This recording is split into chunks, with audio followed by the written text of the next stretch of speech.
दोस्तों, आपको ये जानकर हैरत होगी कि 18वीं सदी के दौरान लड़कियों को मेडिकल कॉलेज में एडमिशन की इजाजत नहीं होती थी, जिसकी वजह से मार्गरेट एन नाम की इस औरत ने अपनी पहचान को 1 या 2 साल नहीं बल्कि पूरे 56 साल तक लोगों से छुपा कर रखा। वो एक आम आदमी की तरह बनकर रहती और मेडिकल कॉलेज जाया करती थी। इसी तरह उन्होंने अपनी मेडिकल की पढ़ाई को मुकम्मल किया। कॉलेज में उन्होंने अपना नाम डॉक्टर जेम्स बेरी रखा हुआ था, जिसके बाद उन्हें आर्मी मेडिकल की ऑफिसर की नौकरी मिल गई और जब 1865 में उनकी मौत हुई तब जाकर लोगों को पता चला कि वो एक औरत थी। मगर तब तक उन्हें मेडिकल ऑफिसर की जॉब करते हुए 46 साल गुजर चुके थे और आखिर तक लोग उन्हें डॉक्टर जेम्स बेरी के नाम से ही जानते थे। जिमी डॉली नाम का ये अमेरिकी बॉक्सर अपने बॉक्सिंग करियर की कमाई से अपनी मां के लिए एक घर खरीदना चाहता था, लेकिन उसकी ये ख्वाहिश तब ख्वाहिश ही रह गई जब 1947 में शुगर रे रॉबिन्सन और जिमी के बीच खेले गए एक बॉक्सिंग मैच के दौरान ही जिमी की मौत वाक़ई हो गई। मगर जब शुगर रे रॉबिन्सन को जिमी की इस ख्वाहिश का पता चला तो उन्होंने अपनी 4 बॉक्सिंग मैच से हुई सारी कमाई जिमी की मां को दे दी ताकि वो अपने लिए घर खरीद सकें। पॉल कैरन नाम के इस शख्स को वर्ल्ड वॉर के दौरान सीधे माथे पर गोली लगी, मगर बावजूद इसके वो जिंदा था, जिसके बाद उसे फौरन अस्पताल ले जाया गया, जहां डॉक्टरों ने बहुत मेहनत के बाद उसके माथे से गोली निकाल दी और आखिरकार पॉल की जान बच गई। लेकिन बात यहाँ पर खत्म नहीं होती, क्योंकि इसके बाद ये शख्स कभी भी सो नहीं पाया, क्योंकि उसे नींद का आना ही बंद हो गया था। इतना ही नहीं, इस वाकये के बाद ये शख्स 1 या 2 नहीं बल्कि पूरे 40 साल तक जिंदा रहा और इन 40 सालों के दौरान 1 सेकंड के लिए सोना तो दूर, उसने अपनी पूरी जिंदगी में कभी पलक भी नहीं झपकाई, जो अपने आप में ही एक हैरान कर देने वाली बात है। एशली रेवल नाम के इस शख्स ने 2004 के दौरान अपनी जिंदगी भर की कमाई, जो लगभग $1,35,000 थी, कैसीनो में एक बैटिंग के दौरान एक नंबर रेड 7 पर लगा दी, सिर्फ ये देखने के लिए कि उनकी किस्मत उनका साथ देती है कि नहीं। मगर इसके बाद जो हुआ उसे जानकर आप भी हैरान रह जाएंगे, क्योंकि बॉल उसी रेड 7 पर जाकर रुकी जहां एशली ने दाव लगाया था और एशली की जिंदगी भर की कमाई जो $1,35,300 थी, वो कुछ ही सेकंड्स में बढ़कर $2,70,600 हो गई। और इस तरह एशली ने जितना पैसा सालों मेहनत करके इकट्ठा किया था, उसे उन्होंने महज कुछ ही सेकंड्स में दुगना कर लिया। जॉन डलेंगर नाम के इस शख्स की कहानी किसी फिल्म के स्क्रिप्ट से कम नहीं थी। ये एक शातिर लुटेरा था। अपनी गैंग के साथ मिलकर इसने 1 या 2 नहीं बल्कि 24 बैंकों के साथ 4 पुलिस थानों में भी लूट मार की। FBI के रिकॉर्ड के मुताबिक लेक काउंटी जेल में सजा के दौरान जॉन ने अपने रेजर का इस्तेमाल करके लकड़ी की एक नकली पिस्तौल बनाई, जिसके जरिए वो जेल से फरार होने में कामयाब हो गया। इसके बाद उसने अपने चेहरे की प्लास्टिक सर्जरी करवाई और साथ ही अपने फिंगरप्रिंट्स तक को बदलवा दिया।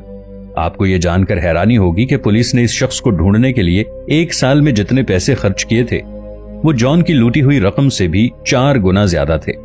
दोस्तों, एंशिएंट एथेंस के लोग एक रिवाज के तहत अलग अलग पत्थरों में उस शख्स का नाम लिखा करते थे जिसे वो सबसे ज्यादा नापसंद करते थे, और ज्यादातर लोग जिस भी इंसान का नाम लिख देते, उस शख्स को 10 साल के लिए एथेंस से बाहर निकाल दिया जाता था। उसे ऑस्ट्रेसाइज कहा जाता था। एंड्रेल चार्ल्स टेंडर, जो एक पुलिस वाला और एक चोर भी था, जो लंच ब्रेक के दौरान बैंक रॉबरी को अंजाम दिया करता था, इसके बाद उसी जगह पर इन्वेस्टिगेशन ऑफिसर बनकर पहुंच जाया करता था। जब तक पुलिस को ये बात पता चली तब तक ये 30 बैंकों को लूट चुका था। इसके बाद उसे अरेस्ट कर लिया गया और 75 साल की कैद सुनाई गई।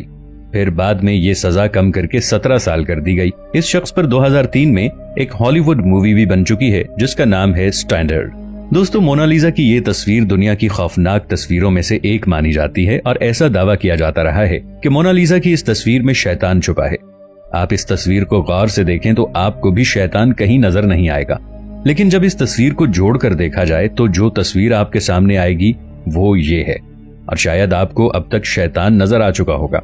ये किरदार आपने हॉलीवुड मूवीज और कार्टून्स में देखा ही होगा, जिनमें बैटमैन को सुपर हीरो की तरह दिखाया जाता है। लेकिन आपको ये जानकर हैरानी होगी कि असल में बैटमैन कुछ इस तरह नजर आता था। डीजल इंजन को इजाद करने वाले साइंटिस्ट रोडोल्फ डीजल ने जब इस इंजन को बनाया तो उन्हें लगा कि उनकी ये खोज बेकार है और ये किसी के काम नहीं आएगी। इस बात से दुखी होकर डिप्रेशन में आकर उन्होंने सुसाइड कर लिया। उन्हें ये बात कभी पता नहीं चल सकी कि दुनिया में आज भी 60% बनाए गए व्हीकल्स उन्हीं के बनाए गए इंजन से चलते हैं। दोस्तों, आज भी अगर लंबा सफर करना हो तो डीजल गाड़ियां ही सब इस्तेमाल करते हैं। 1963 के दौरान ब्रॉन्क्स जू में एक जगह लिखा हुआ था the most dangerous animal in the world, और नीचे एक फोटो फ्रेम था। क्या आप जानते हैं कि उसमें किसकी तस्वीर थी? आपको ये जानकर हैरानी होगी कि उस फ्रेम में किसी की भी तस्वीर नहीं थी, बल्कि एक आईना लगा हुआ था। दोस्तों 1991 के दौरान एक नाइजीरियन शख्स डैनियल एब्ड्रीन की जिंदगी बाइबल में मौजूद एक वाकये से मिलती जुलती थी और उस कहानी को रिक्रिएट करने के लिए वो शख्स लोगों के मना करने के बावजूद एक जू में शेरों के पिंजरे के अंदर चला गया और उस पिंजरे को अंदर से बंद कर लिया। उसका ऐसा मानना था कि गॉड उसे बचा लेंगे और शेर उसका कुछ नहीं बिगाड़ सकेंगे, लेकिन ऐसा नहीं हुआ। शेरों ने कुछ ही देर में सभी लोगों के सामने उसे चीर फाड़ के रख दिया। दोस्तों ये वाकया 4 जून 1980 का है, जब एडविन रॉबिन्सन, जो कि एक एक्सीडेंट में अपनी देखने और सुनने की सलाहियत खो बैठा था, वो अपनी पालतू मुर्गियों को बारिश से बचाने के लिए बाहर गया। तभी उसके ऊपर एक जोरदार आसमानी बिजली गिरी, जिसके बाद एडविन 20 मिनट तक वहीं बेहोश पड़ा रहा। लेकिन जब उसे होश आया तो उसकी देखने और सुनने की ताकत वापस आ चुकी थी।